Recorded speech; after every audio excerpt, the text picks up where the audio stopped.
Welcome to this Atzlander program, Newly Discovered Masterpieces, Ancient Maya Figurine Molds with epigrapher Mark Van Stone. Well, I'd like to thank you all for showing up tonight, and I'm thanks to the IMS and to Jim Reed in particular for this opportunity to stretch out a little bit and talk about this project, which I've spent some time on. I first discovered these molds 8 years ago when I was in the Ruta Maya collection, and I engaged first Jorge Perez de Lara and then Paul Johnson to take photographs of these things. And this picture here is, I'll repeat for those of you who don't already know. I'll show you some slides later on to show you that the technology and the technique by which we created these molds is this is a mold of a seated royal. It's been broken, glued back together, and it's illegal in Guatemala for anyone to press clay into one of these things to make a replica. And at least in a public collection that's been registered like this.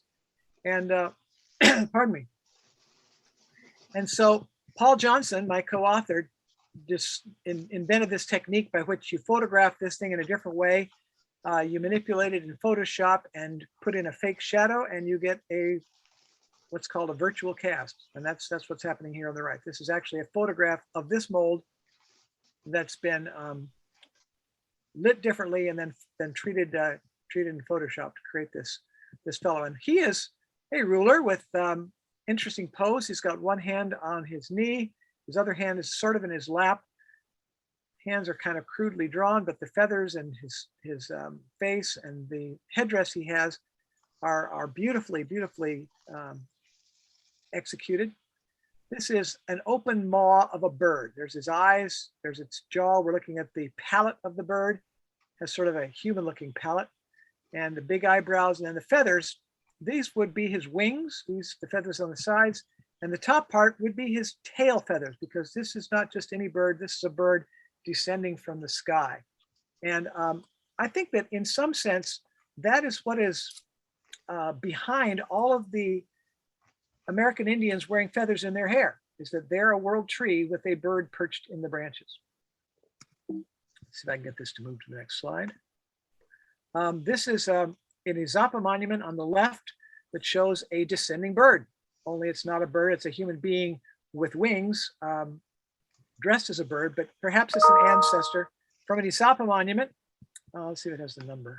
I don't have the number.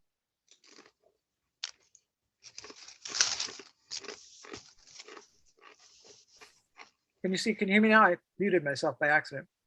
The fruit tree looks like a grapefruit tree, but there's many fruits this size in Maya land. But you see that the roots of the fruit tree are actually a crocodile. So this is a crocodile tree. And this is a man upside down in the bird mask. There's its beak, there's its eye, there's its ear flare, and it has large wings with very strong hooks, claws of some sort on the wings. And I believe these wings are animate, although they don't seem to be necessarily eyes with X's in them. These are eyebrows for sure. And this is a nostril. So this is a serpent wing. There's his butt, and on his butt is an upside down face. That's an eye, that's a nose, that's a mouth. And you see the nose has a big nostril drill in it, just as the nostrils on the wings. But this extra face denotes some sort of supernatural agency. So this bird's descending from a typical Izapa sky band with outturned fangs and diagonal stripes, which might or might not represent the fangs of the jaguar. This is a Maya monument. So this is like 1st century BC. This monument on the right is a Maya monument from the late 7th, or probably the late 7th century. It might be early 8th, but it shows a man in a bird headdress. And this bird is a particular bird. This is the Chajon bird. This is actually a royal title for a conqueror. And this bird has not only his wings out, and his tail feathers up, but he has his legs up too. This is quite unusual to see one quite so naturalistic. And this is Fernando Pais, the director of the Ruta Maya Foundation, sitting with my co-author and photographer, Paul Johnson, in the little hostel that we stay in next to the airport. And here he is in Kansas City, setting up the exhibition of the Maya that's going on in Kansas City now. This is the director of the museum. This is Nikolai Gruba. There's his curator, Sofia Paredes Mauri, who's also portrayed on the right. And I give my heartiest thanks to them for their support and patience over all these years. The Maya were the first, by a long shot, to make things with molds. This is a pithos from Crete. It's 3,600 years old.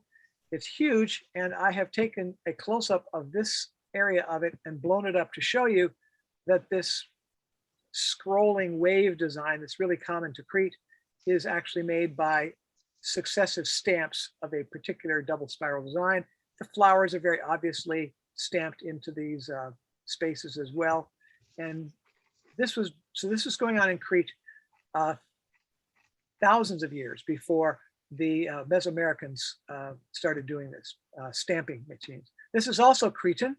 On the left, we have a green prismatic seal. It's got 4 sides. You can see through this tourmaline jewel, and carved on the surface of the jewel, almost invisible because it's so transparent, is this triangular shape and an eyeball shape and a double axe. These are Cretan hieroglyphs, and this particular prismatic seal has one side with a monkey. I was going to call it a flying monkey, a monkey with something hanging off his ears, and this is called Cretan pictographic script. This is the ancestor to Linear A, or maybe it's just the hieroglyphic version of Linear A. In either case, we can't read either Linear A nor Cretan pictographic, but we can see the classic labrys, the double-bladed axe. And again, this is about 1500 BC, so this is Cretan, long time ago. And then we jump ahead 1,000 years, well, 900 years, to a stamped brick from Nebuchadnezzar. And this is in the British Museum. You can see that the hieroglyphic text, it really should be, it's displayed horizontally so that you can read it by transcribing the signs from left to right with English written underneath it. This first hieroglyph on the last column, and the second hieroglyph in this, or probably the first hieroglyph in the second column, is, if you rotate it, you can barely see that this is a human face with ribs and 5 little spikes on top of his head, which looks like, shall we say, it looks like a Christian crown, but or European crown. But what it represents is a hand. So this is a man with a hand on his head, which is a symbol of power, and that's the word for Lugal, or king, in Sumerian. And the glyph that looks like a star is a star. This asterisk here, and in fact, I think this whole text is the same as this whole text. It starts off the same, but this is the name of a god, and this is the name of the same god with a different subtitle, if you will. And then it names the king. And so this is Nebuchadnezzar with his name written twice, with his protective god as part of the name. So these are stamps from the Old World, which discovered printing on clay a lot earlier than the Mesoamericans did. Speaking of printing on clay, these are Haina style figurines. Haina Island is the source of thousands of Maya figurines. It's the only cemetery in which people were regularly buried. Maya people were regularly buried with figurines. And this particular type is the one that Gillette Griffin used to call, something like the royal good guy, or the young healthy man. He's got a headdress that's made of discs with a big loop of hair on top, circular ear flares, spondylus shell pectoral, and his hands. This is all fabricated. You can see that the bead that holds the shell on is just a rolled up bead of clay smashed on. The rope necklace is made by rolling a piece of clay. The arms are made by rolling clay. So this is a fabricated body, but the face is mold made. And I believe the hairline is also part of the mold. This guy is mold made, and if you claim that it's not mold made, I defy you to spin out a little fine line of clay and stick it onto his face like this. This is a very, very successful bit of clay work to make this tattoo. Here's another one. This is a fellow who's got the same headdress. These are the same pose, the same spondylus shell, a little bit of Maya blue and a little bit of red paint still on him. And here's a whistle. This is a whistle mouthpiece and the valve of the whistle. This is the usual place on Heine figurines where, again, the body is fabricated almost completely. And or maybe in this case, completely. You can see that the body's, the cloth around him is just a sheet of clay. And but his face is mold made. The headdress is handmade, but the face is mold made. Here's yet another one. This guy has a different necklace, different headdress, but he's got the same sort of bunch of tattoos, same pose, and he's missing his upper leg. You can see the fire scar where his leg broke off, leaving the black clay of the interior part of his should I say, reduced as opposed to oxidized body. And this is again a whistle with a mouthpiece in the shoulder. This was found at Palenque. It's one of the figurines that was one of the rare figurines found in a tomb outside of Heine. And he seems to be a man, again, fabricated. Maybe this part of the loincloth was mold made. I'm pretty sure the face was mold made. The hair is fabricated. And this looks like it's fabricated as well. Fabricated meaning somebody went like, to make the parallel lines, they had to do this individually. This guy is also a Heine style figurine with many of the same details. You can see again, a little ball of clay stuck on and then pushed on with a little dot to make the middle of those buttons.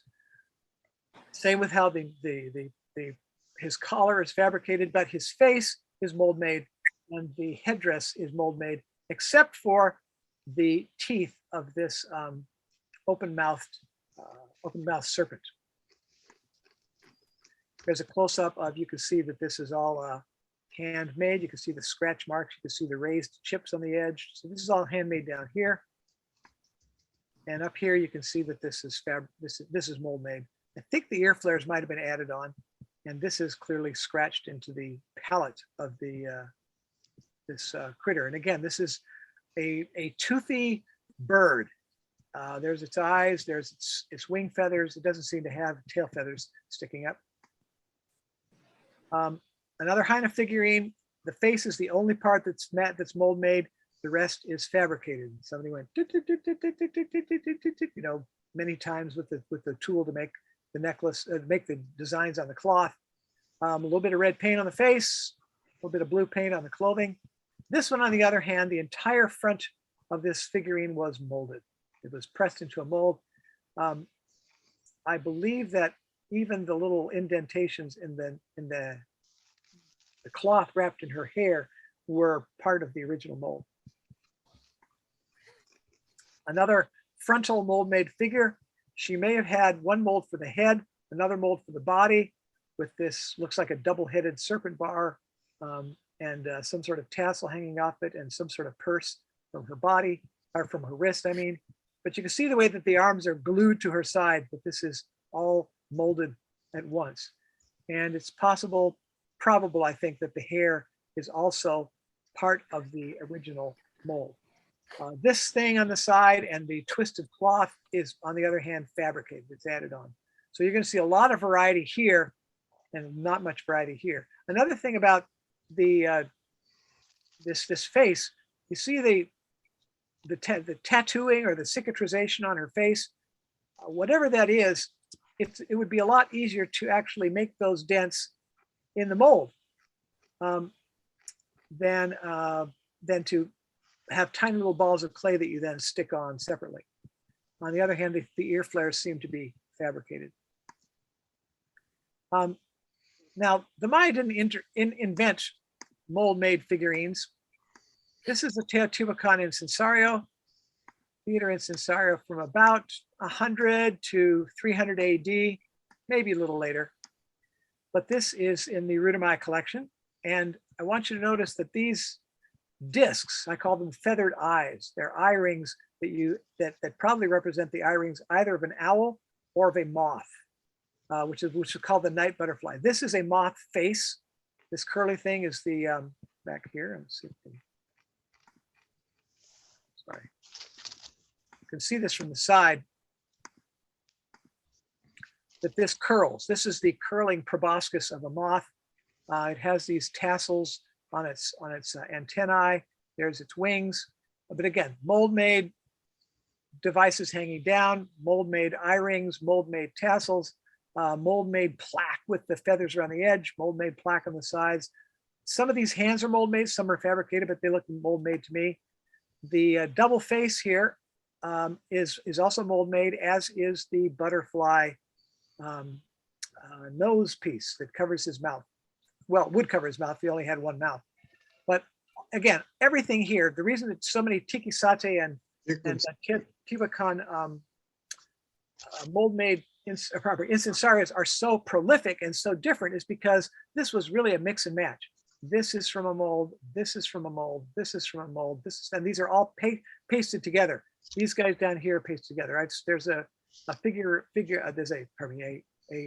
incensario in the Rudamaya collection where the base is completely covered with other objects. This is one that's got some of its paint. I've enhanced the color just a little bit to so you can see that this is a front and side view of one of these theater incensarios. The chimney goes up the back, out usually behind this feather thing. You can see these feathers are, the way that they're carved in relief would be very, very, very difficult for you to make fabricated. So they fabricated fabricated some sort of what am I trying to say? They probably pressed these feather designs into the mold.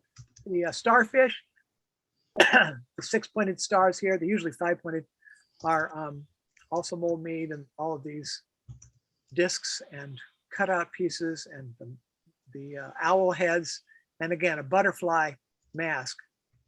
He's wearing a sort of standardized traditional butterfly mask that's really, it looks like a talud tablero, and I think it's supposed to represent both.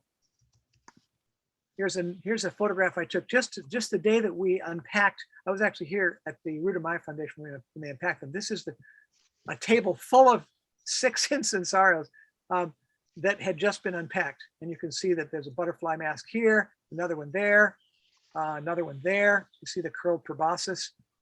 This one has an arch. And by the way, these theater incensarios were found so often broken that it's doubtful whether these designs are actually necessarily exactly the way that they were buried, because they were putting these together from hundreds of pieces, and the hoards that they found the theater incensarios in sometimes contained 80 or 100 broken incensarios. And I'm told that when they were first dug up in Tikisate is a factory, it's kind of like a Chinese watch factory, making things for hundreds of miles away from Teotihuacan. They're making what looks to be authentic Teotihuacan incensarios. Although I know that there's some differences. Dory Rains-Pedet can tell you more about that. But the this figurine is pretty cool. He's not in an incensario. I mean, he is an incensario, but he's not in a theater. He's holding a tree in one hand. The tree was broken off in this photograph. They put it back together since. This one is a theater that doesn't have the traditional Teo god face inside it. It's a different face up here. But these feather eyeball discs, these eye rings, these are a really common motif in Teotihuacan. So this is a mold of, it may relate to this proboscis butterfly. The guy's wearing a headdress. Pardon me. This is a mold of it's a Maya mold from the Rudamaya collection that has this curving shape, and the figurine that would be made inside this mold is very, very high relief. This is one of the few figurines made from this mold that we were able to find. It exactly matches. The clay has shrunk a little bit. And so I think that this mold, or pardon me, this cast was made from this mold, or very, very close relative of it. And Also, this guy's, the bottom of the mold, this is flattish, although I can see a little bit of a curve for the panache. This is flattish, but this cuts back so that you could get like the clay could have an extension like this and still be made with this mold. Let's see. This is another Teotihuacan item that might or might not represent the proboscis of a moth. This is another collection. This is in Guatemala City. The National Museum has this mold of a toad, and they pressed this out some years ago. It's been on display for many years, but it's a, I call it the heart toad, or the Valentine toad. Pardon me. This is a collection of Jorge Abrego, who was the restorer for the Jaguar Man that we just saw. I went to his house and interviewed him and talked to him about his collection of stuff. And he had quite a few ancient molds. He didn't have much information about where they were found. This is a matching pair of molds, which we found some matching pairs in the Ruta Maya collection. And this guy here, missing his arms, I think there's a mold mate to this mold in the Ruta Maya collection as well. And this is a collection of molds that's at Yale. It's the Kaplan Collection. Alan Kaplan was a dealer who, what should I say, donated his collection of 200 molds to Yale. This is about the fanciest one they have. It's a group of 3 people. A woman looks like she's got a little dog in her waistband, and 2 figures, one on either side. A little guy sitting on a talud tablero throne, and a kneeling attendant. This is a peculiar fish, I guess. It's got a fish's mouth, fish's fins. This is another double face. We have quite a few of these. This is also in the Kaplan collection. It's a conquistador portrait mold. So they were making molds like this even after the conquest, although who knows how much longer. I'm sure that maybe the tradition is unbroken because they were allowed to continue to make, say, bird whistles. You can buy those at any Maya market in Guatemala. So this is a ceremony of sacrifice illustrated in Sahagun, and Toshkatl sacrifice is, I believe, a Tezcatlipoca impersonator, one of the gods. Whatever god is the god of perfume and good food and music and dance, the Aztec god of pleasure. And they would have one man chosen to impersonate the god for, I believe, 2 years. It might be 1 year, but he would be given 4 wives, and his wives would actually be doing the sacrifice. I think those are his wives. So he would parade around the city dancing and inviting people to have, to do pleasurable, sensual things with food, with music, with perfumes. And at the end, he'd be sacrificed. And he'd be a musician. While he climbed the steps to his own sacrifice, he would break his musical instruments. He would break his flutes. And that, of course, represents the taking away of breath. And because most of the Maya figurines that survive were also flutes. They were musical instruments, as I demonstrated last lecture. This represents the stoppage of breath.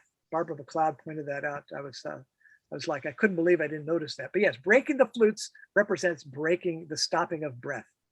And so this is, it turns out that not only was the Toshkatl sacrifice involving the sacrifice of a man and of his music, but that that's a heart she's popping out of his, that red vessel looks like a red vase, but that's his heart. By the way, this particular image shows the heart being removed from under the rib cage. And I've always been puzzled by that. I know that that's how Francis Robacek took the heart out when he experimented with corpses, with cadavers. But the actual people who wear skins of the dead in the God, what's the ceremony where you dress somebody? Shipe Totec ceremony, where you'd be sewn into the skin of a sacrifice victim. There's always a scar right over the left side, breast, which means that scar represents, shall we say, some sort of ideal of actually cutting through the ribs to get into the heart space. In any case, stoppage of breath is part of this. And it turns out that if you read in the list of sacrifices that are made every ceremony, I think that they have 18 months a year, and I'm not sure if they do a ceremony for the 5 dangerous days, but at least for the 18 main ceremonies, 2 of the ceremonies, the Sahagun lists the major sacrifices being figurines. So figurines were sacrificed in 2 out of the 18 annual sacrifices in Sahagun.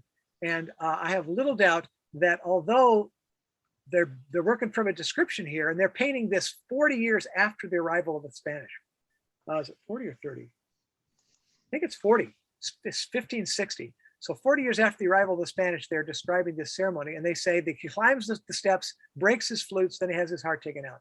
And so this illustration shows, shall we say, flutophones, right? Regular sort of flutes as we would see them. And there do exist flutes from Mesoamerica this shape, but I have little doubt that some of the flutes that he played were figurine flutes.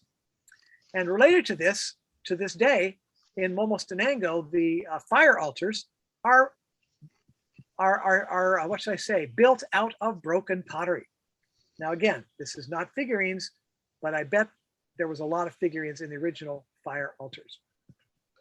This is a postcard taken from 1908. So here's this is a slide I showed last time, but these items are to scale. So we have a very large figurine of a king, which we just looked at. I think it's the same one. Very tiny figurine of a dog's head, a human head, or maybe it's a monkey head. A lady with a doll, a bat with fire coming out of its mouth. That's an actual, pardon me, that's an actual, one of the Ys is called the fire bat. And this is a sea serpent. So this is a mold that shows an open-mouthed dog-like face with a snake body and fins. And this is one of the few molds that shows a god in the collection. So here's a map. My designer, Paul Johnson, did all the design in the book. I'm very proud of his work. It's beautiful. And he also looked up and did all the research of the items, the places that were associated with the Dieseldorf excavations. So here's Koban, the crossroads of the Alta Vera Paz. This was green country. It was a place that traded both feathers and jade. And all these sites, except for Aragon, were places where Dieseldorf did archaeological excavations. Canasec Cave, Zabalam Cave, Sanim Taka Cave, and Chimultun Cave. Aragon was the most recent discovery of figurines. That's being dug by Aaron Sears and Brent Woodfill and their associates. I was privileged to see this collection. It's a very important collection, but we determined that the figurines that they found and the molds that they found about 100 or so molds in the many objects that they collected there. But they're all made of a red clay, brick red clay, whereas the figurines that are in the Rudamaya collection probably came from farther east, maybe Chakar. There's a little site there in Chakar, and these are other sites that our hero Erwin Dieseldorf dug up. Let's see if I have a photograph. I forgot to put a photograph of Dieseldorf in my collection here of the slides, but I think I have one on my screen. Yeah, this is Dieseldorf. Photograph from a publication in the 1920s. So he originally arrived in Guatemala in 1890. He had some money to burn. He bought a lot of land and he planted coffee and eventually ended up being the largest private landowner in Guatemala. The headquarters to his finca, where he used to entertain people like the great German archaeologists, where we're all Spinden, people like that, all hung out at his finca, and that is still standing. It's still got a big operation there in Koban, the Dieseldorf Coffee Company, and so that is in Koban. He also dug at Chama, and he was friends with all the archaeologists who worked there. I should say that unfortunately, although the Chama vases and the other Alta Vera Paz objects that they found were pretty cool, they tended to be badly broken because the tombs that they put them in, or the deposits they put them in, were fragile or exposed to the weather. And when he found 12 figurines, 12 items in the same, shall I say, in the same ruin, they were so badly broken that it was hard to tell what figurines sat on which thrones. But we'll see some in a minute. Well, in an hour. There's the slide. So this is one of the animal figurines, animal molds, I mean. I go back and forth as to whether they actually pressed a piece of clay around a real toad to make this. But this is a Bufo Toad. You're recognizable by the shoulder pads of a different texture, which is his poison glands. And there's another toad. There's a Bufo in real life. You can see this distinctive smaller warts on his poison glands. And that's also visible here in Izapa. Again, exactly the same sky band as we saw before. This is I call this the rainbow serpent. I'm not sure what it is, but we have a god at the end, two ends of a snake with this toad that I have artificially colored green. The toad's got his mouth open. He's ejecting the maize god. This guy coming out of his mouth. He's got his arms out. And when you see a Maya maize god being born, he's always in this pose. I call it crucifixion pose, but really it's the opposite. This is the birth pose of the maize god. And he's imitating the way that the leaves grow out to the sides as it comes out of the mouth of this toad, as it comes out of the crack in the earth. So here's 5 of the molds in their little wrappings. We have a fellow here holding a conch shell. We have I guess this is a soldier. Actually, this is an image of a man who's wearing a 3-cornered hat, and he has a huge fan under his arm.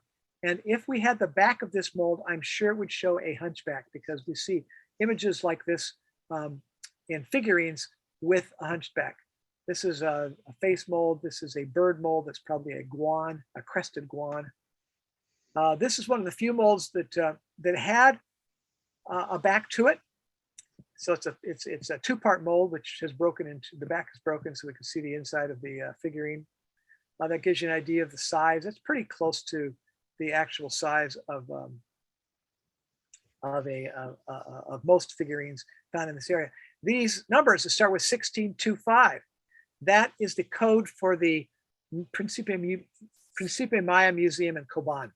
These were collected mostly, about 2/3 of them were collected by them, and the other third was collected individually by Fernando Pais. So, how to reveal a Maya cast. So this is photographing with light from above. This is what the mold looks like when you're holding it in your hand, looking at it, or leaving it on a table. The light comes from above, and the nose is in shadow, the forehead is in shadow, the eyes are peculiar. So if you light it from below, then the mold, this part that's sticking up in the mold gets lit from below. It looks like, the lip, it looks like it's got a shadow. Whereas here, it's lit in the wrong place, and it's hard for your eye to resolve this as a face. But when you light it up from below, the what should I say? It makes it much more. It coincides with your expectations of what a face looks like with light on it. So here's the mold of a monkey with a bow tie on his head and big ears. The light's coming from above here. It's coming from below here, and then it's flipped. And so this, I actually made it this way. I didn't change the position of my hand. I just changed the position of the monkey's mold. So the light's coming from the upper left, deep shadows in the mold here like this.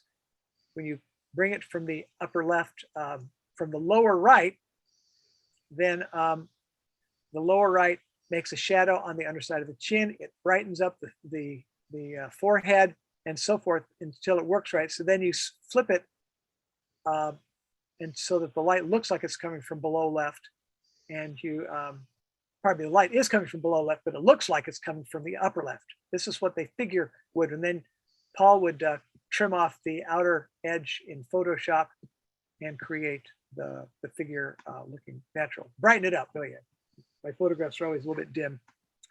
So here's light from above, light from below, and then trim off the edges and you get the figurine.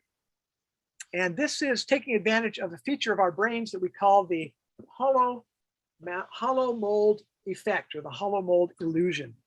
Is that if you look at this thing, even if you know that this is actually a picture of a mold, it's almost impossible for your brain to tell you that that's a mold. It looks like a three-dimensional relief, right?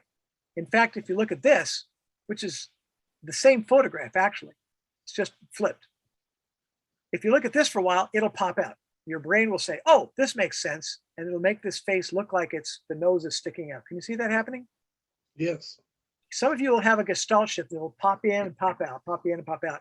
Even light from above, this face, the human face, looks so natural looking, sticking out, that it's hard, that after a while that this face will pop out, and so will the hands. The legs might stay sunken in for a while. So this is another mold from the collection. It shows a woman with a large, well, her hair is braided on top of her head with some cloth strips, and she's putting a vessel on top of that.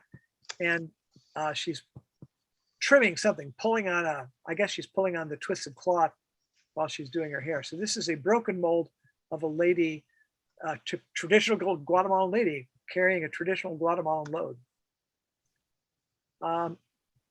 There's a mold of a soldier on the left. And I believe that someone very carefully sculpted a face, a lot of work, careful work going into making the detail and so forth. You fire that, and you fire it with a handle on the back, and you take that and you press wet clay around it.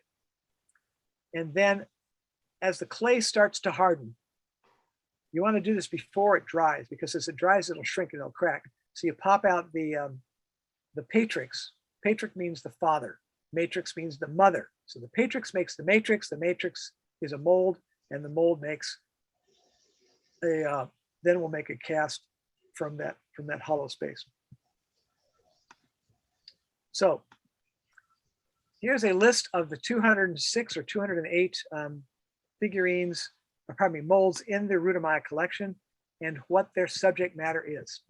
Ladies, ladies, ladies, girl with father, weaver working, man in a lordly feather headdress, dancers, musicians, costumes, soldiers, ball players, orators, seated man holding fan, drunken man. Anyway, these are all people. There's only 3 items in the whole collection of 206 that are gods. And you'll see some of them soon. The females, males, human parts, monkeys, and a lot of critters. Now you can say, well, a woman weaving is also the moon goddess. But she looks like a woman weaving to me rather than a goddess weaving. It might be both. And of course, animals, well, dogs, birds, bats, jaguars, and so forth. These can be gods as well. In fact, there's one wonderful chimera that I'll show you. There's a lot of vessel molds. There's a mold of a house, and there's molds of fragments of panaches and ornaments and other inanimate things. So this is 3 out of 206 of these items are actually gods.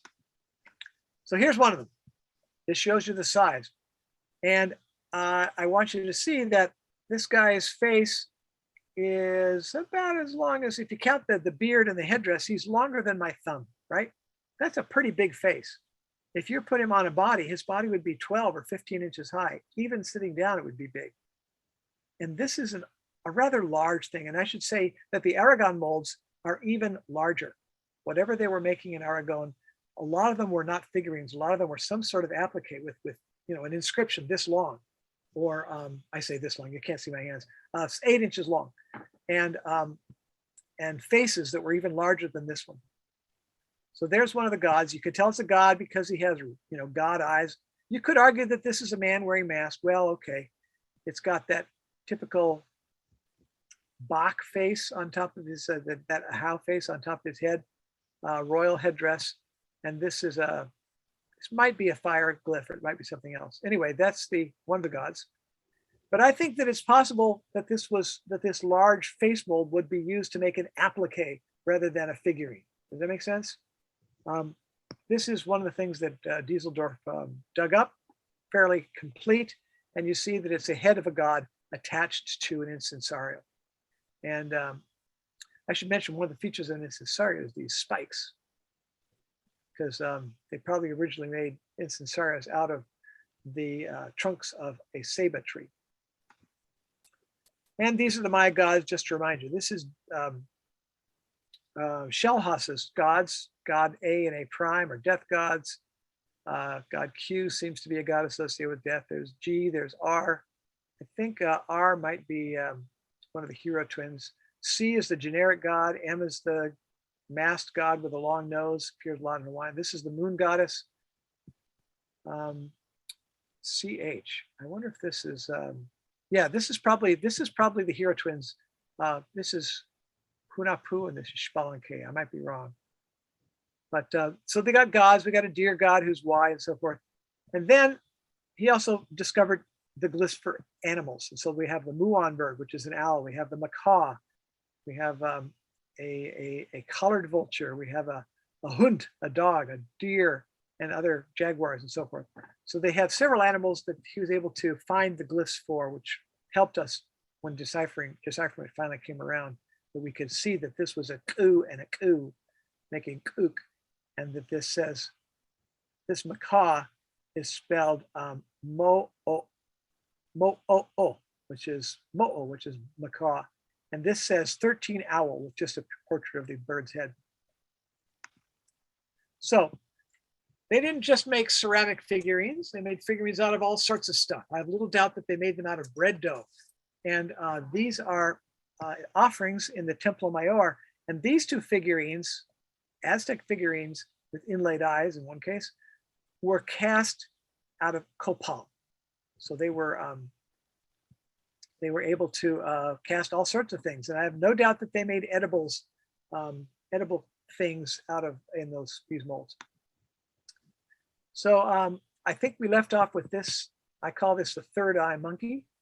He's got this chin strap beard and big soppy lips and big human ears with ear flares, and this strange third eye or strange feature of his forehead with a line over it and the little lines on his cheeks, which echo the line over his forehead. But this monkey is a lot different than this monkey. This looks like I was going to say Capuchin Monkey. It looks like a spider monkey to me, although the arms and legs aren't that long. But he's dressed as a I call him the waiter, dressed as a waiter with a upside down vase with fire pouring out of it. That's again a fire glyph. He's got a jar on his shoulder. His tail's hung under his arm, and like many monkeys, he has paper ear flares. And remember that the only other people that wear paper ear flares are captives. And I believe it has something to do with being in the liminal space between life and death, or where whatever this monkey is, it's somewhere between being human and animal. Here's a monkey that's wearing the corolla of the night sun. Again, this face is completely different from this face and from this face. So again, we've got three different kinds of monkeys already, and we're running out of species. And the eyes, of course, are not monkey eyes, but he also has paper ear flares.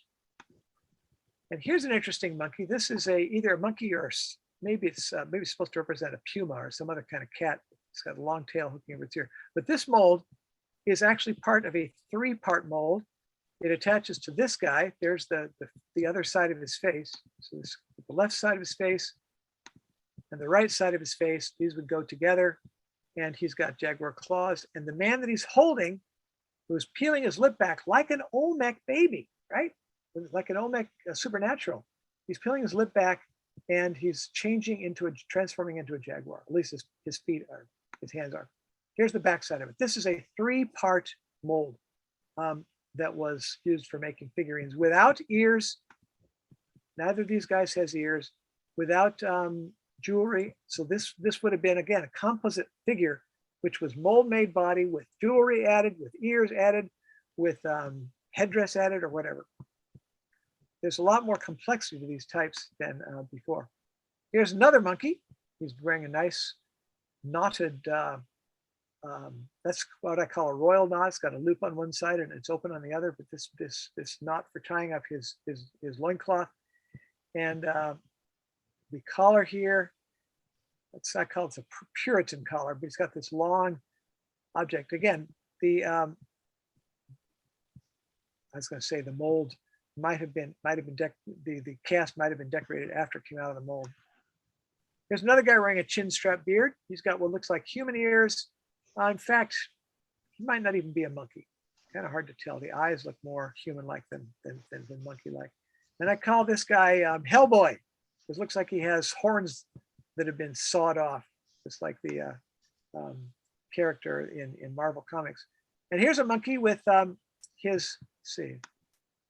there's a monkey with filed teeth, looks like, and this distinctive mark around his eye.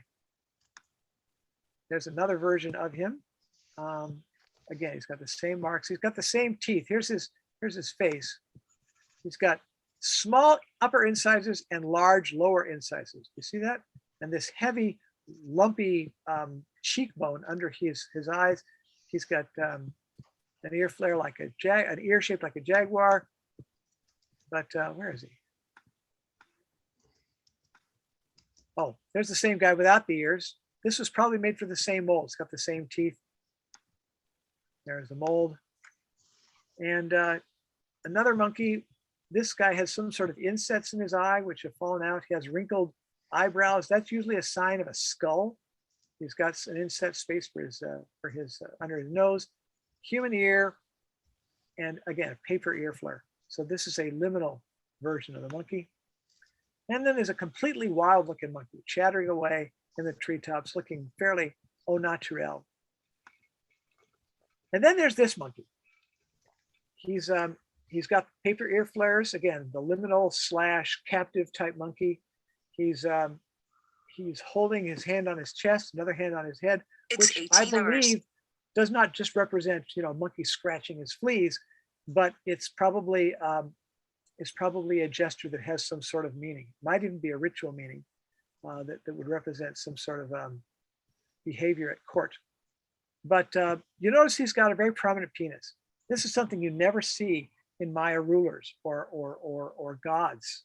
There's no epiphallic satyrs in Maya art as there are in Greek art. And this is another monkey. This is actually a monkey leaping from tree to tree, but it's a very interesting monkey. It's there's the figurine, and there's the mold for it.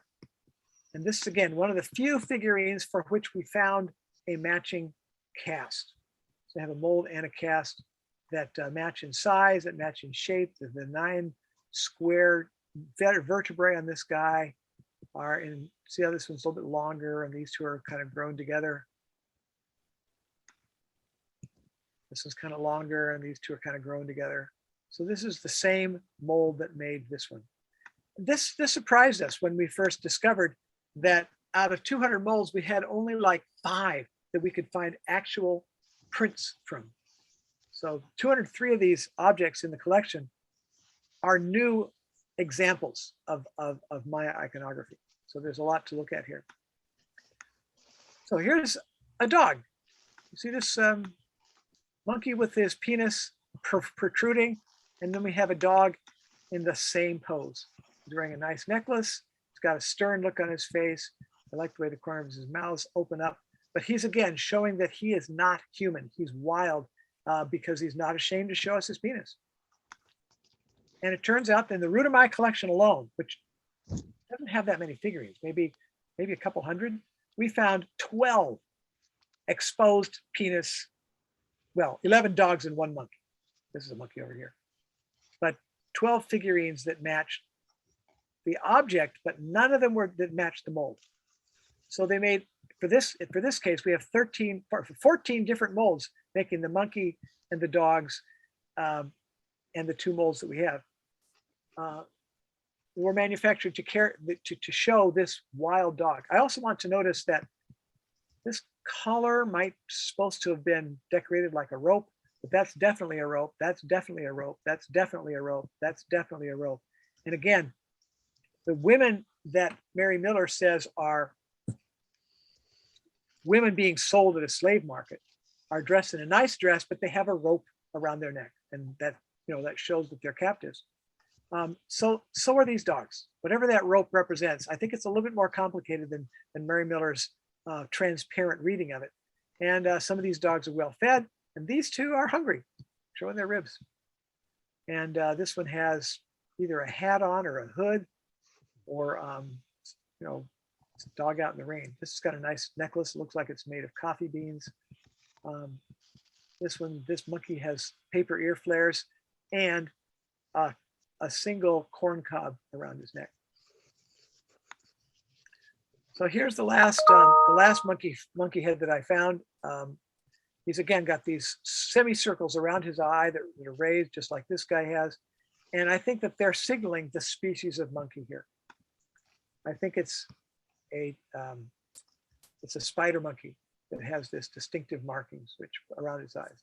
They're not hairy. They curve around the eye like this. This one, it seems to be curving from the top down. This guy has a similar mark around his eye. And this is the hieroglyph. This is the marking on the face of a Y. This is the word Y, at least it seems to be Y in the translation. And the interesting thing to me as a glypher is that this little rope with the skull on the end of it, that alone is the syllable U. And if you have this face by itself with eyeballs in a headdress, that's the syllable U. And this, is this a syllable U? Not really. This is actually jaguar pelt covering half of it. But this guy, here's another version of it. This is the Tikal lady dancing. She's got these, I believe that this is the word for Y, which in this case means shaman. And this is a lady shaman. That's what that glyph is. She's got eyeballs in her hair. And there's her name. And it says that she's a queen of Tikal. And she's dancing for the Lord of Ik. And around her eye is a red hook, just like we saw around the Capuchin monkey, although there's a difference. This has 2 little dots under it. This has 3 little dots under it. This is actually not exactly the same design as we see on spider monkeys. This is actually a conch shell painted on his eye. So this might not mean the same thing as to try to relate to this, or it might mean both. So here is, here's a fishy. I say a water serpent. I call him a water serpent because he's got fins, and I call him a serpent because this area here is supposed to be a void. It makes a serpent whose belly scales here are the bottom of the serpent, and the back scales have the fin, and the bottom has a fin. He's got a little bit of a tail here that is asymmetrical. We see that a lot on water serpents. He's got a nice curly eyebrow and a very strange mouth. But this fish, if you will, appears as the so-called tune monster or water lily snake. It's a long-nosed serpent with feathers on his back, and he's wearing wrapped onto his head is a lily pad. This sprocket-shaped device is a lily pad with a lily pad's branch, if you want to call it that. It's a stem tied around his head, and the lily itself is being munched on by a fish. So we got a fish here. This creature here is what Nikki Helmuth called the sponge monster. He's got sponges growing out of his head in this wonderful array of colors. He's got water plants growing out of him. That's a lily pad. There's a lily pad. So this is a swamp critter. And this has a headband with a fish nibbling on the flower. Here it's got the same fish nibbling on the flower. And this has another fish nibbling. Actually, they both do have another fish nibbling on the tail. There's another flower back there.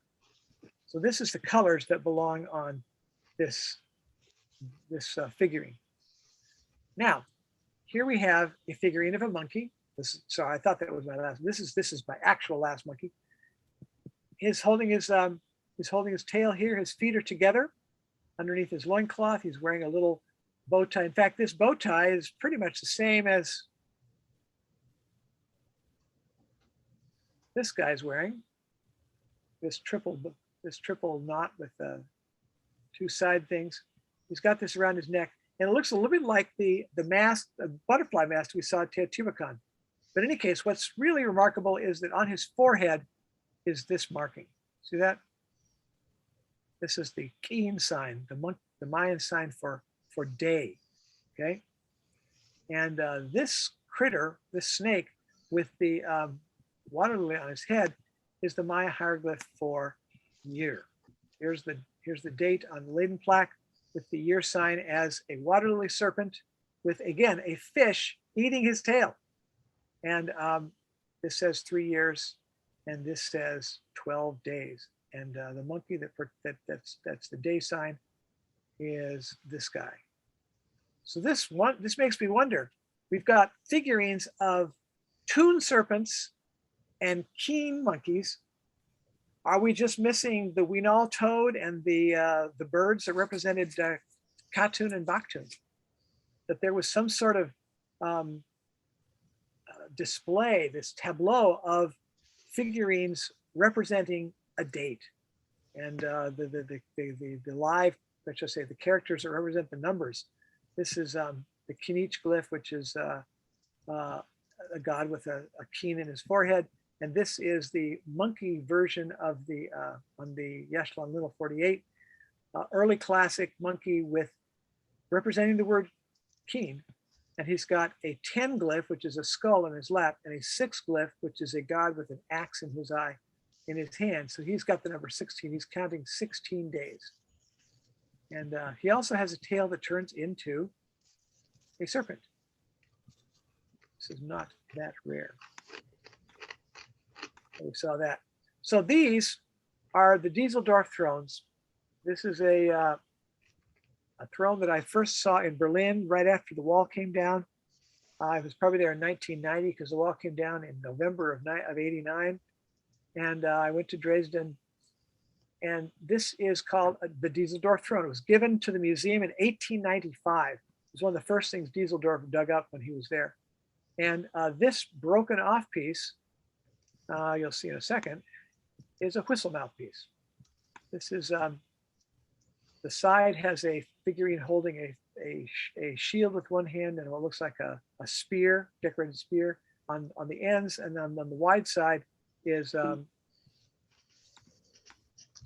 the wide side is a man leaning over, like we see on Bonaparte lintels, with a double-headed serpent bar, a little snake coming out, a little blade coming out of the snake's mouth, and his feathers off to the side. But this is all mold made, and like I said, I first saw these in Dresden, Germany, in 1989, and I might have a photograph of that. It turns out that this is the mold for it, and this is the mold for the front. This is the guy with the this is the guy with the Copan stelae headdress. And this is the leaning over guy holding the snake, the serpent bar. So we see the serpent bar man. So we only have 2/3 of this fragment, a little bit of the frame. This one has a little bit more of the frame, but this was the way that they molded these 4 figurines came from a mold like this or this very mold. They also have 3 legs from the serpents, from the thrones. I mean, not the serpents. So here is we found in the Guatemala City Museum. We found not 1 or 2 or 3, but we found 50 molds or 50 casts made from the molds in the Rudamite Foundation. So it's feast or famine. You find maybe 1 or maybe 2 examples of something that was oh my gosh, I'm running out of time. That 2 examples, maybe 1, and usually none. But here we have 6 examples of this guy. There's another 25 or so fragments of this front. This is broken out right where the whistle mouthpiece would be. This is actually repaired. So this might have had a whistle mouthpiece hole there. These are the side pieces. So these fit together 1, 2, 3, 4, 5, 6. So these are 24 or 25 or 26 or maybe even 27 different figurine, different thrones from the Dieseldorf throne pieces, all printed from the same molds. And they found 11 other kinds of molds in the collection. Well, there's more of the front side. You see the blade sticking out of the mouth of the snake here. And here's legs. This is only the right leg. The left legs we didn't photograph. So this is what Dieseldorf describes. I forget the slide number here. This Dieseldorf says, I found in this fallen room, I found 12 of these thrones, and I found a number of figurines, and this is the one in the best condition. Okay. And he laid them down on the table and photographed them this way. So Dieseldorf is telling us that these two were found together. Doesn't this look rather large for this little tiny stand? It's not impossible, but this is actually 3 times as wide as the throne itself. And it's clearly, as high as it is wide. It's enormous. It's 38 centimeters high with the headdress, and it's about 36 inches wide. And these fragments here might be pieces that came off of this very piece. You can see that this fragment has a break that matches this fragment. This fragment might be from a different one. But anyway, this is what survives in the Dieseldorf collection. This photograph he published in 1920 something. So he may have still had this in 1920 something, but it's got some suspicious breaks that match the break on this piece. This little notch taken out here is about the same as this one. This break here has been patched up. So I think this might be all that is left from this figurine, because the Dahlem Museum was bombed in World War II. And like I said, this whole throne is gone. And it shows, among other things, not only a whistle mouthpiece, which, by the way, blows up into the figurine, not down into the throne, and the feet of whatever was sitting on it, and whatever this was over here, and whatever this. So these are offerings on the corners, and the throne sitter himself. This is Paul's drawing. By the way, this is Spinden's drawing of the that same fragment, and he published in 1913. This is Linda Shealy's drawing of the serpent wing. That's a snake upside down with his nose going upwards, down in our direction with his eyebrow. So the wing would turn into a snake on the Palenque sarcophagus, or maybe the Temple of the Cross. In any case, this is a guy with wearing a mask, wearing flamey things off the top of his head. He's got either a bird suit on, and he's wearing wings that are serpent wings.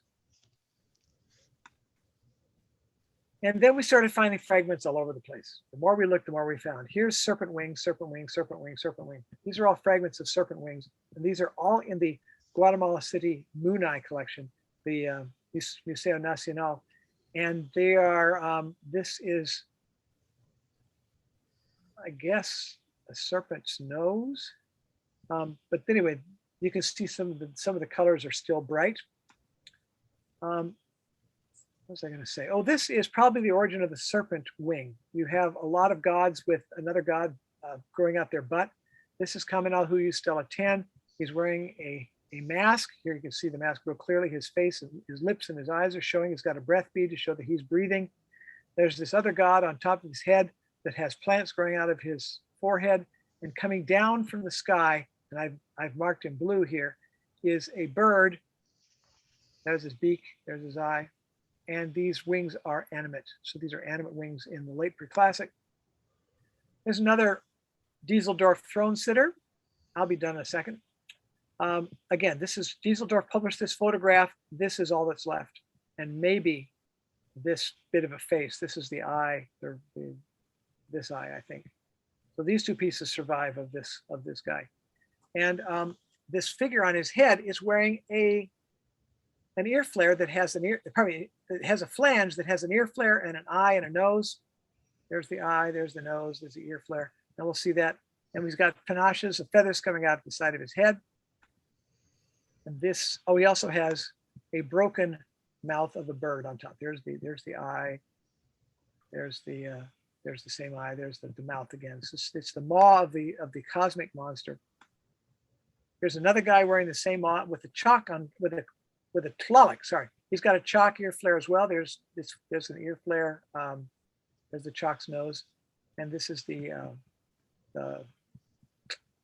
Tlaloc face. We found several pairs of chalks, and these are, again, the side ear flares. This is a matching pair. This is a matching pair. This is a matching pair up top. But there's this mold.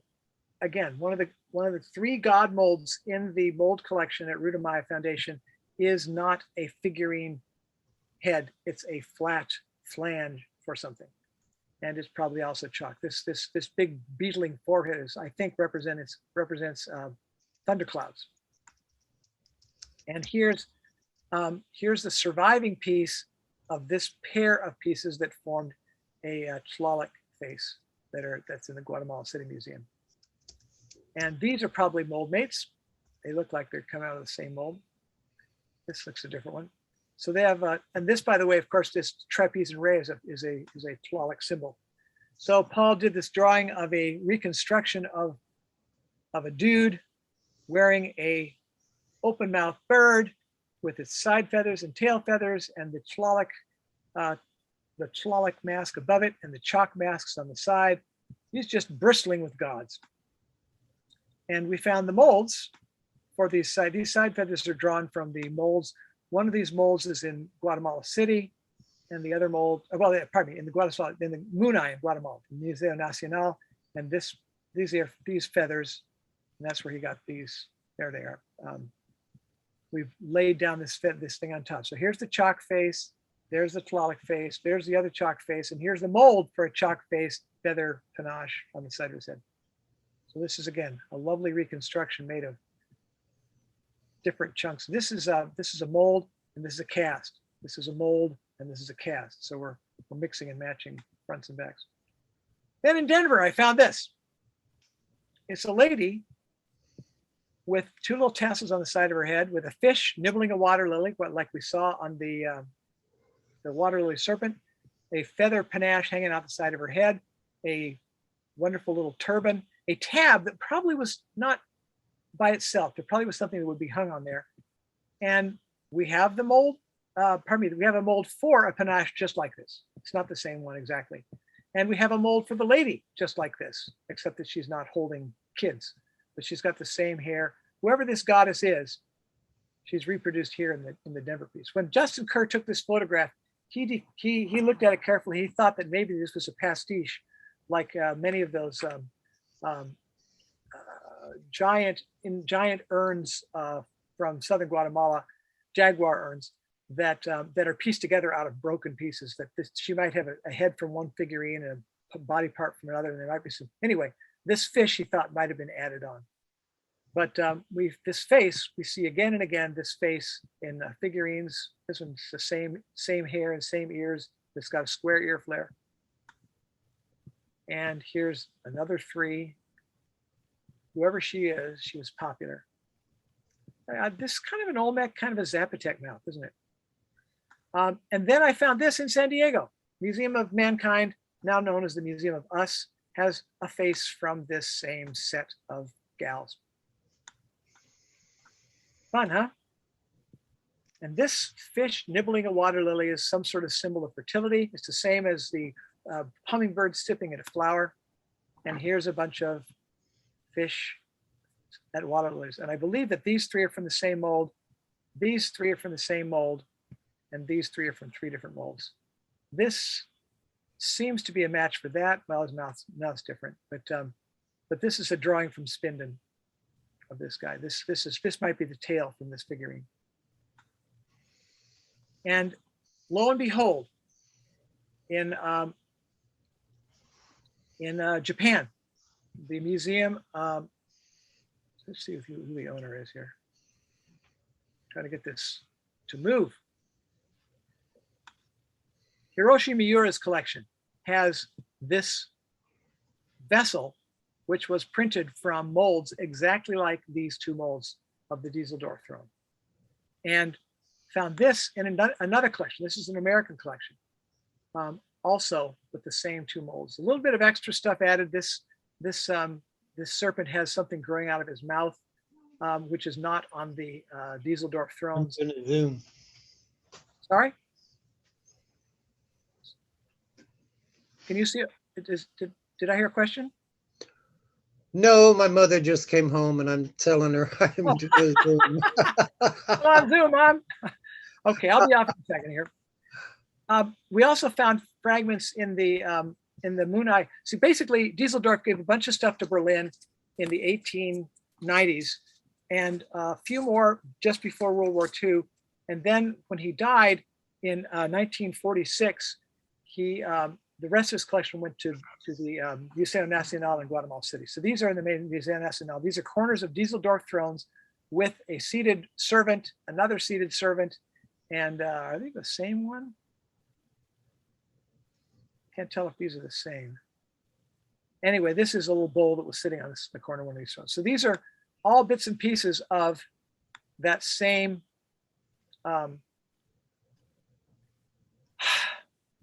throne, which was such a rich collection of possibilities. And it shows that there's a lot of mixing and matching, that a lot of figurines that we think of as just figurines might have actually been reconstructed from a figurine broken off of a throne. And you could, of course, put whoever you want on the throne.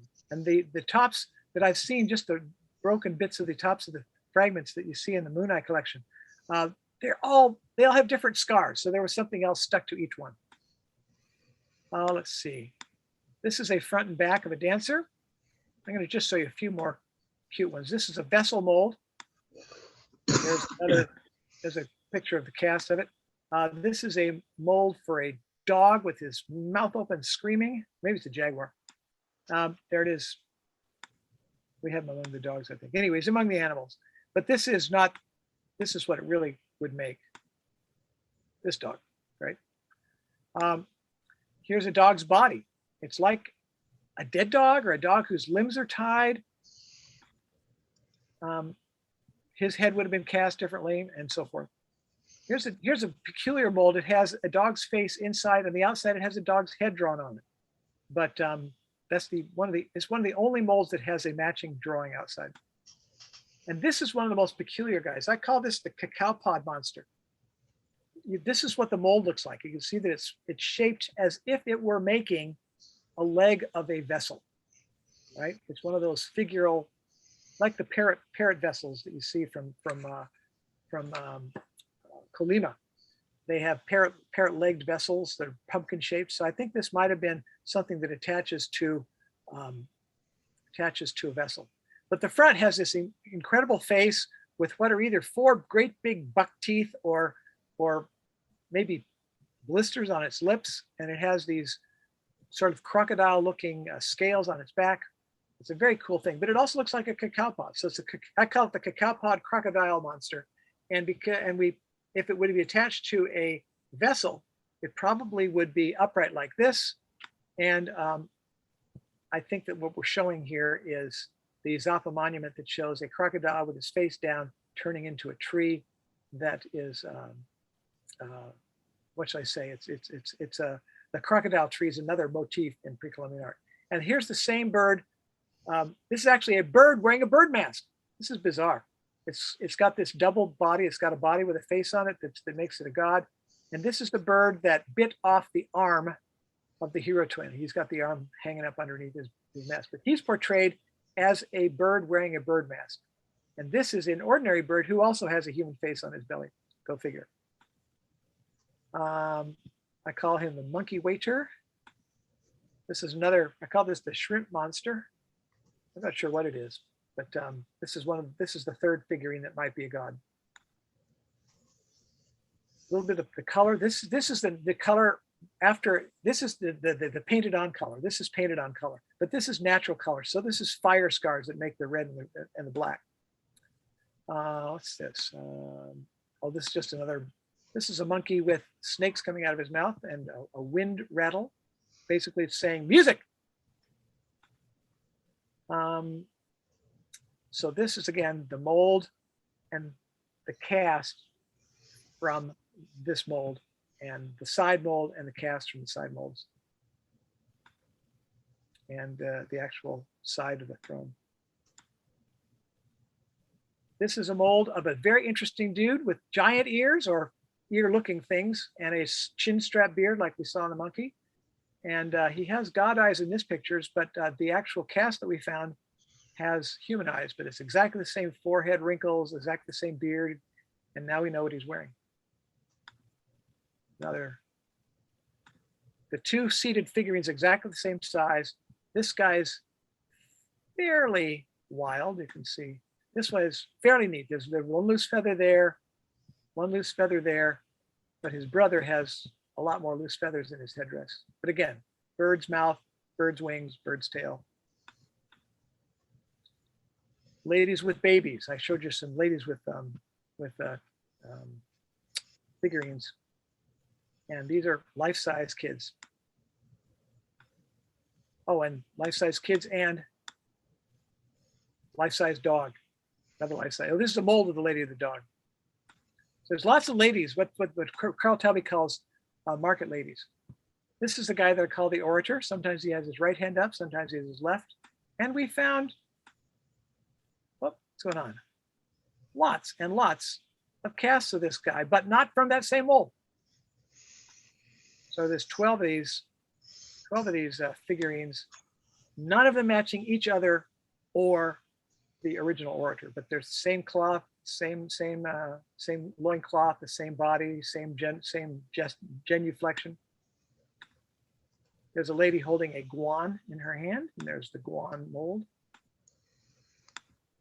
And there's the original pictures that I took of the Dieseldorf molds. I saw these in the Dahle Museum 20 years earlier. And it was the first time I knew that, that the Maya used molds. And it turns out that I ended up seeing the same molds in the Rudemeier collection. That's the end of my lecture. All righty. Thank you, Mark. If anybody wants to get a question into the chat feature, I'll read them to Mark. And let me go through a couple that we do have. I want you to recognize the headdress behind Jim here. I made that from a mold. That's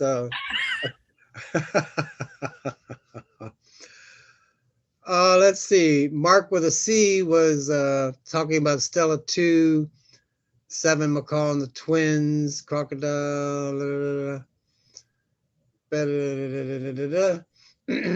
What I can say about that is just in general, everything you see at Izapa is in the sky. It's in the stars. It's in the underworld at night. And 7 Macaw was a Big Dipper that flew around the North Star. It was the original shamanic creation center that came over from Asia that all the North American tribes were influenced by, and the Maya, the early Maya. But at Izapa, they came up with the two different creation centers looking towards the center of the galaxy, looking out. So that whole thing with Hunahpu losing his arm and knocking the teeth or glitz off was to put down that as a creation center and to establish new creation centers for the Izapans, and eventual Mayas. So thank you, Mark Lucy, and thank you, Cheryl Norman, for your additions here. Yes, I've been with Cheryl and Garth many times at Izapa. And let me get my thing going on.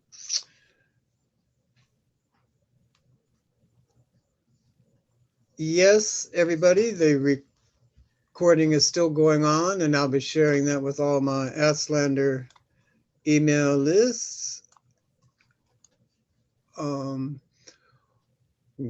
Joe says, women wearing loincloths, not whoopils? Excellent question. Are you talking, Joe, you're talking about a particular thing that I called a woman that seemed to be wearing a loincloth? Yeah, that was early on, only a half hour into the program. Sorry, I'm spacing out what you're talking about here. It was the 4 wives.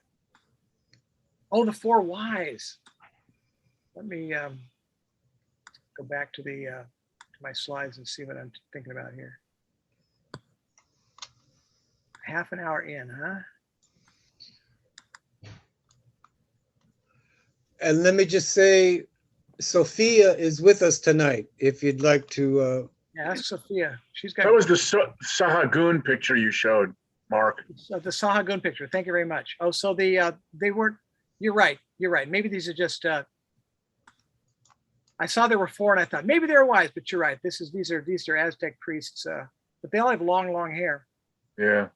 It's hard to say. Anyway, I just know that he paraded around with 4 wives. So maybe this is a conflation. Remember, this is being painted 40 years after the conquest. So, you know, you can't count on the iconography too much. But thank you for asking that question. So Gail Hansen is fascinated to see the patterns, such as the flower stamps. And she studied Samian ware near Hadrian's Wall. And the soldiers brought African slaves to make their pottery. And you could recognize the patterns from either individual slaves or from a region in Africa.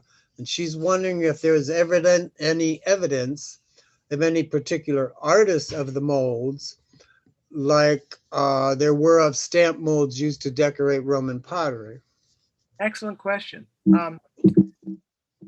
I did my dissertation on identifying the handwriting of different Maya glyphers.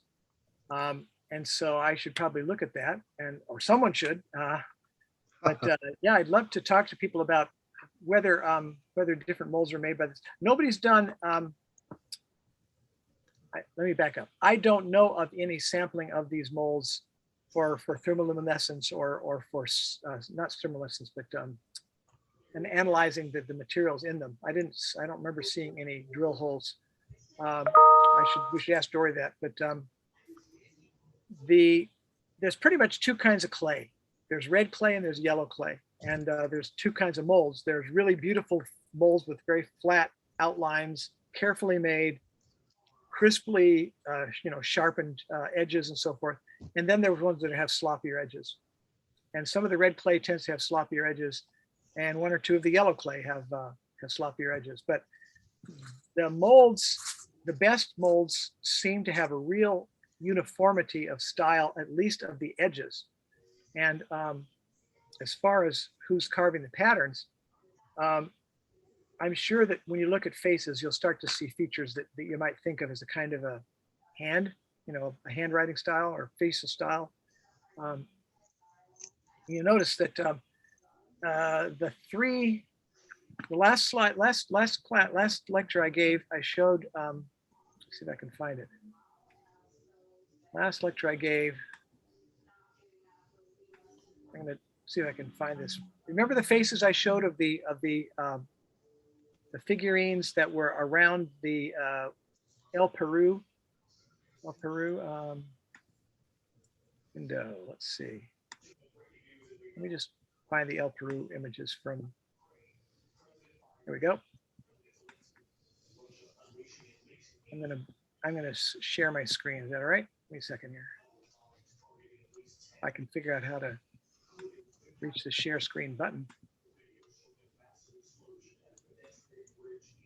So you recognize these? Slideshow, come on. So these are faces from Waka. These are the Waka figurines as they were found in 3 concentric circles, facing inwards.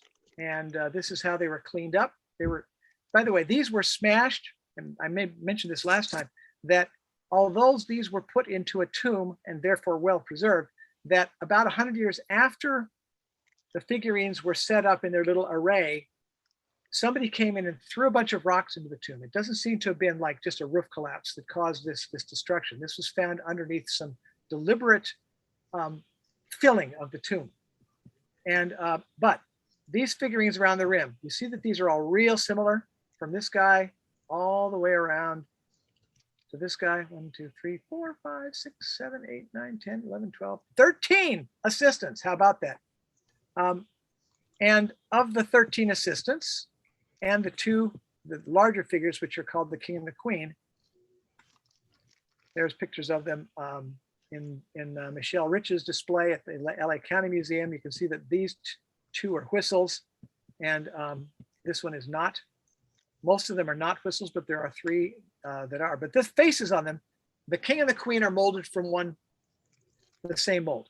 The faces are, and the half of the assistants have this face, and the other half, and maybe 4 or 5 have this face.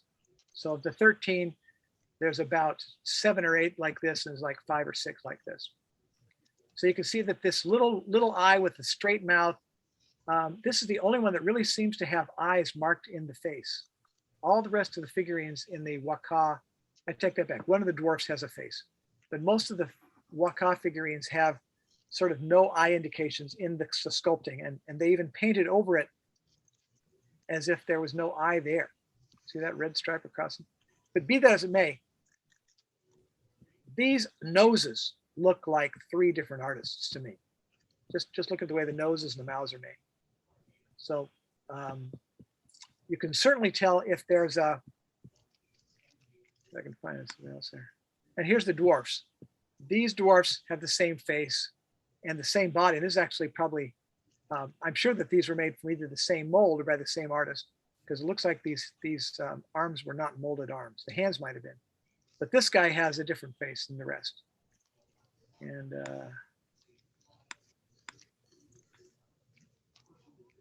I don't see any other features that we can identify.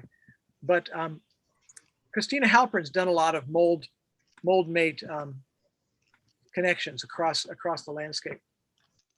And you know, we should probably confer with her to find out about where there's the same, you know, how the labor was divided up in the workshop. Mm-hmm.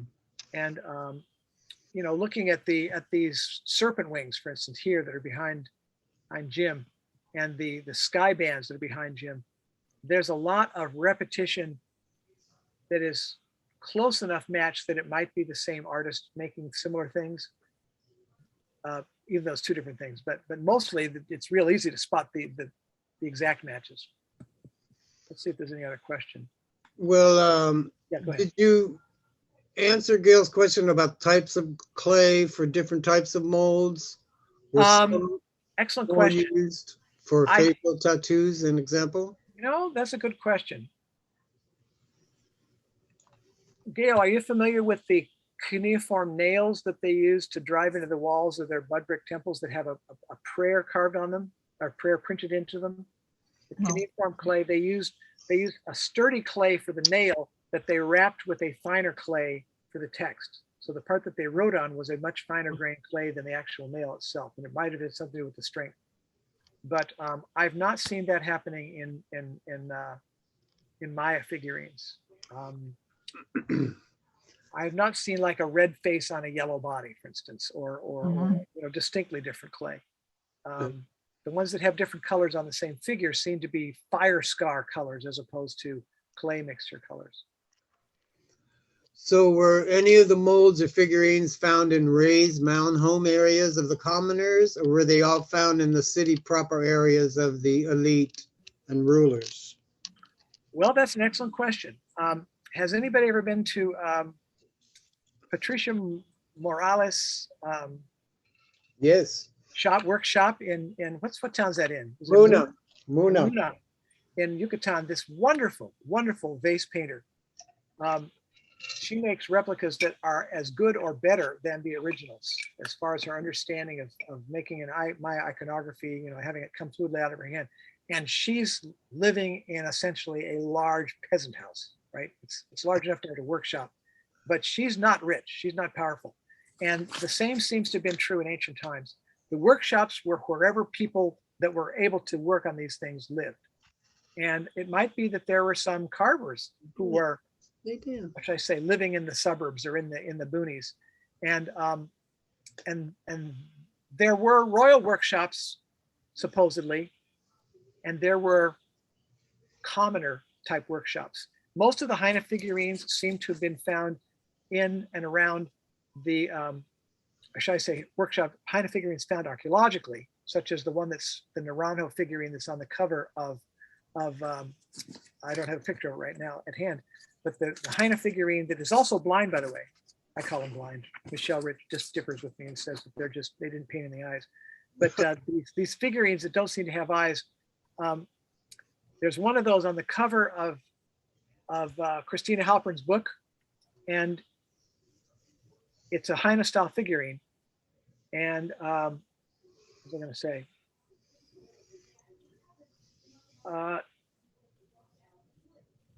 She said that when they find Heine style figurines archaeologically, they tend to be in palace workshops or near palace workshops.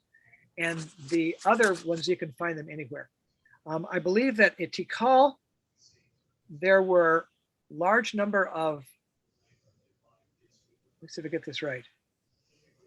There were a large number of figurines found in commoner workshops, and in Washington, there were a large number of figurines found in palace workshops. So I say in workshops.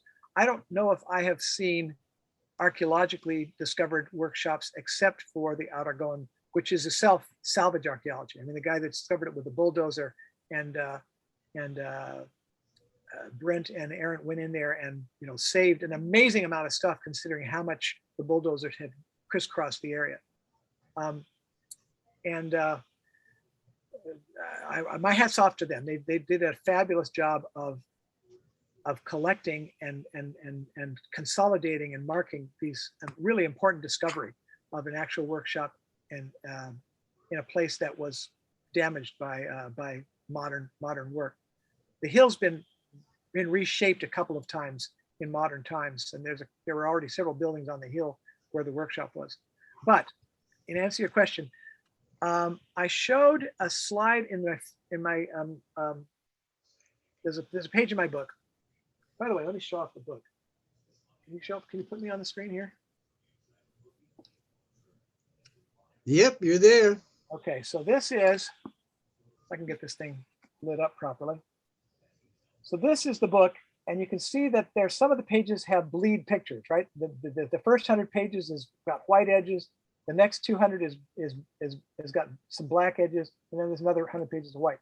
So the original book was just going to be the catalog, but Paul found so many wonderful connections that we had to spend another couple of years writing stuff about the Dieseldorf thrones and stuff like that. And so that's what's going on in here.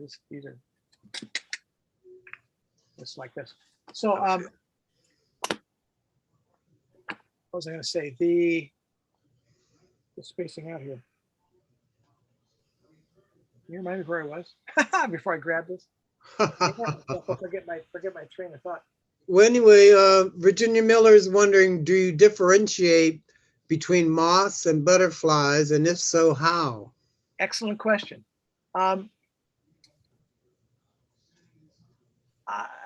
Moth was considered to be a darkness and a death creature, and a butterfly was a life and day. So in fact, in some languages in Mesoamerica, a moth is called a night butterfly.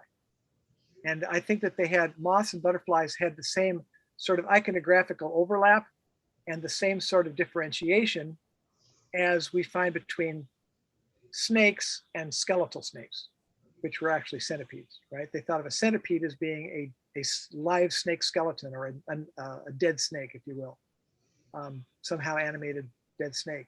So the snake centipede relationship is, I think, the same as the butterfly moth relationship. And when I look at things, I say, I see the butterfly mouthpiece seems to be, like I said, it's a talud tabler, a square thing with a sloping thing, triangular on the bottom. And then some of those instansaries had literally more lifelike butterflies that looked more like butterflies with the double wings, the front wing that's large and the back wing that's smaller on both sides. There's a couple of instansaries with what look like butterfly pectorals. But the thing on top has a curl, which both butterflies and moths has, but moths tend to have the feathery antennae and the hairy eyes, right? The sort of feathery rings around their eyes. And so that's what I call a moth eye, and that's what I call a moth antenna, when it seems to be feathered, as opposed to butterfly antenna, which look like a long, skinny straw with a knob on the end. Does that make sense? I don't think I've seen many antennae on incensarios that look like butterfly antennae. They seem to all be moths. And those circular eyes with the feathers around them. Some people say, oh, they're macaw eyes, but they feel more like butterfly eyes to me. And could one say that mold and figurine production was common and prevalent, or are there concentrations in just a limited number of sites? Excellent question.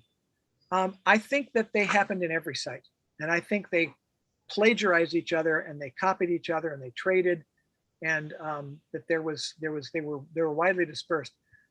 The Handbook of the American Indian volume that features the art of figurines and that features the art of the Alta Vera Paz mentions, I'm trying to remember who the author was, might be James Rand, mentions that the figurines there are of exceptional quality. And also keep in mind that there was a paper given at the Guatemala, I mentioned this last month too. There's a paper given at the Guatemala conference that I saw online this year. Maybe it was last year. I lose track of time, don't you? The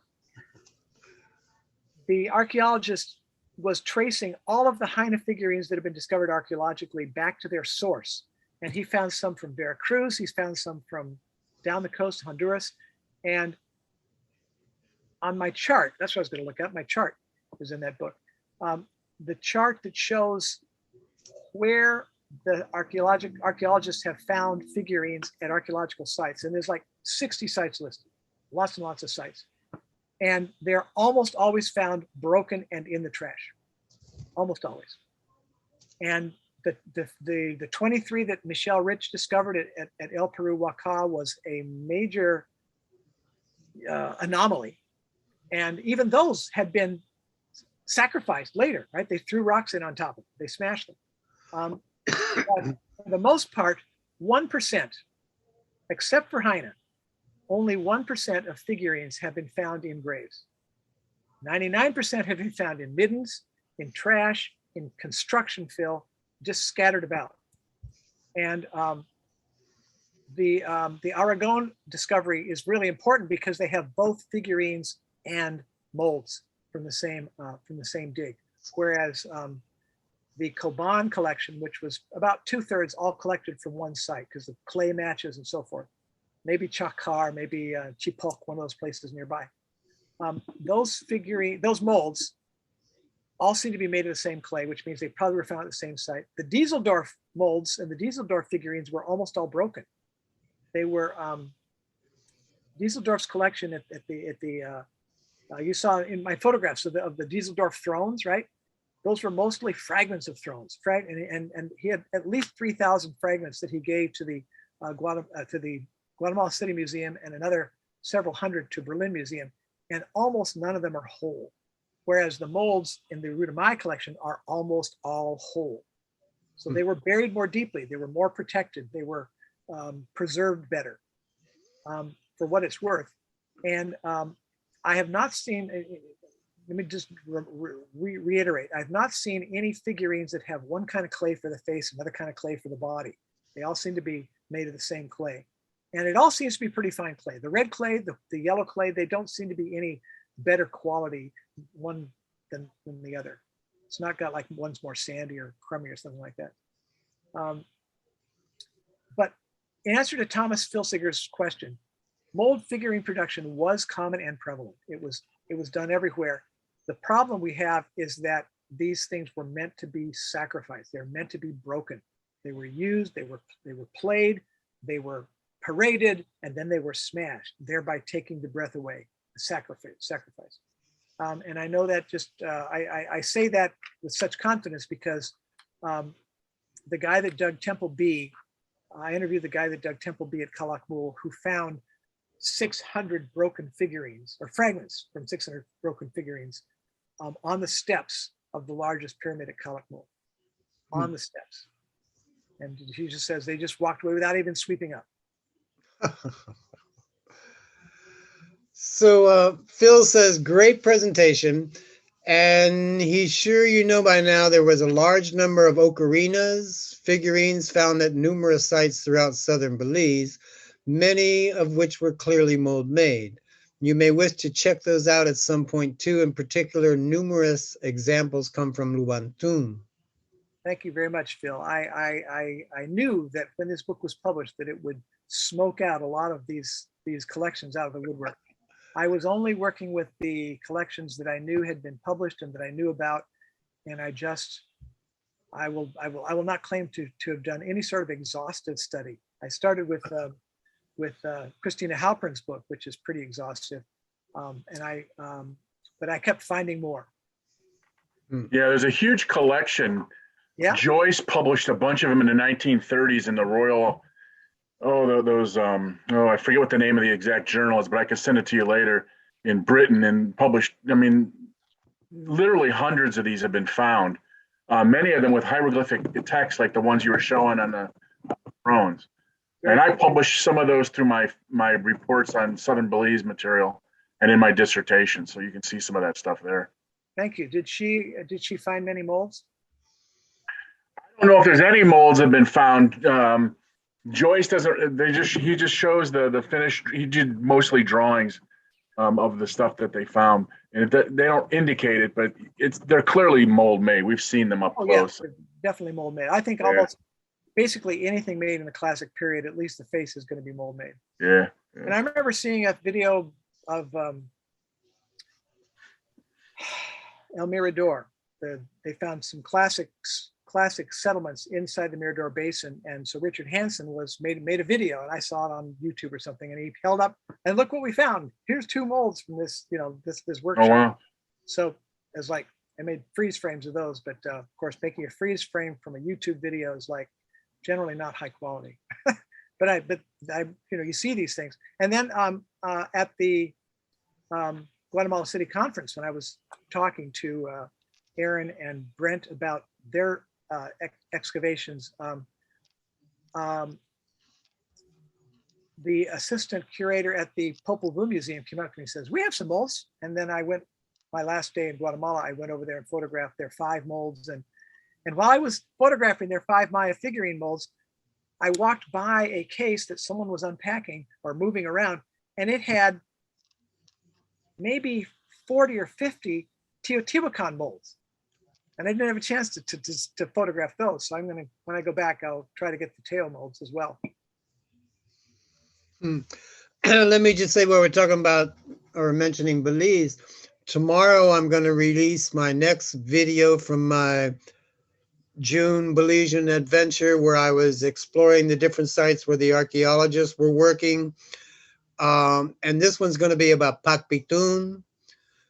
And in there, Sheldon Skaggs is taking around showing us the current excavations, which that afternoon they were going to backfill. So what I filmed, like, you only see it in my video. But there was a lady friend there who asked about figurines and molds, and they said, yes, we found some. And then he mentioned that John Spenard had found a mold of, I think, like a flute in a cave in southern Belize. And then there was one excavation of a tomb, or a grave, they described that there were 8 flutes. And then in their project, Pacpitun project website, they share a couple people playing the flutes from way back then. And they think some of that was mold made. But I also said, in the video, you can hear me go, "Oh, Mark Van Stone will be very interested in hearing about those molds." And they go, "Oh, yes, I bet he would." The Root of My collection also has a collection of musical instruments that they've actually filled up an exhibition with just Maya music instruments. Lots of flutes with applique heads and flutes that are, typical flutophone shape, like you play like this. That had a body, sort of. They would be printed out like onto a body. Okay, we have two final questions from the same person who looks like was a former student of yours. I'm not sure if I'm getting this right, but Sunun, Sunun, uh, he says, how different would you say the styles are, say from Isimche to more known sites such as Palenque and Tikal? And that's an excellent question. And I haven't looked at photographs or the actual objects of in the drawers at Tikal. And when I worked at Palenque, I was there for 4 months and they never let me in the bodega the whole time. Huh. That was, you know, they get these different people running. I was working on one thing, and apparently the director of the site was not on good terms with my director, so I couldn't get permission. But I'd been in there before, and I don't remember looking for figurines. I was just surprised to discover that Palenque had like 1,000 fragments of figurines. So in answer to your question, I think that there's a lot of work to be done to try to establish which pieces were local to Tikal and which pieces were local to Calakmul and which pieces were local to each of these places, because they did trade them. Christina's book finds figurines from the same mold 100 miles apart. And mind you, they're not that common, but they do exist, that they would trade that far across the landscape. And the figurines buried at Haina include figurines from Veracruz, which is clear around the other side of the Gulf, right? Haina's up halfway up Yucatan, and Veracruz is halfway up to Texas, right? So somehow that got around, and that particular lecture, I wished it were online. I remember taking pictures as quickly as I could while he was talking, and trying to listen to the Spanish translator as it went. But I was pleasantly surprised that there were so many people bringing sacred objects to be buried at, I say sacred, important objects to be buried at Haina. And I dare say that probably 2/3, maybe more, of the Haina type figurines that we have are likely to have actually been from Haina, because they've been looting that site since 1843. That's the first published items from Haina were published in this book about rambles around Yucatan. And the guy that wrote that book gave his figurines to the Brooklyn Museum. So if you want to see the earliest Maya objects imported into the United States, there's 6 figurines in the Brooklyn Museum. I wanted to, let's see. Oh, I don't have it. Well, there's one last question from Tsunun. Yeah. And you said that centipedes were seen as living dead snakes. Would that mean that lichen snakes representing the sky band at times would be the same for centipedes for the underworld? Yes, probably. I'm not sure. I'm not sure how to, what should I say, distinguish. I haven't looked at the iconography enough, but for instance, there's also another snake-like creature that surrounds the sun. What do you call it? The sunstone in the Aztec sunstone has 2 critters that form the rim of the sunstone that are caterpillars. So we have caterpillars, snakes, and centipedes. So there's 3 sort of slimy things. I haven't seen any other kinds of worms. I'm just trying to see if I can find an image of the. Nope, I ain't got him. I thought I had a handy slide of the dancing figurines. Wait a second. I think I might find it on this screen here. Every time you move your screen, mine's moving. Yeah? You mean it jumps around or what? Yeah, and it's going up and down. It's not my cat. Not your cat, okay. I'm gonna look for 10 seconds here, and then if I don't find it, I'll give up. Not there. Okay. I think I've said enough. Well, alrighty, sir. It's been, you got some nice accolades here. Everybody enjoying the presentation. And even Ed and Birna from Chicago enjoyed it. Thanks for the talk. Thank you very much. Thank you And all. I thank you for the talk. And I'll say once again, the recording will be up in a couple days. And if I have your email address, I'll be letting you know when it's up. So thank you once again, Mark. And Gail says, fantastic presentation. Thanks, Gail. Thanks, everybody. Available now on Amazon, Mark Van Stone's new book, compiled together with Paul Johnson, Maya Mold Made, Virtual Impressions of Ancient Figurine Molds in the Ruta Maya Foundation Collection. Get it soon. Hope you enjoyed this Atslander video. To receive monthly issues of the Atslander e-magazine, contact your host, yours truly, Jim Reed, at mayaman@bellsouth.net. Take care.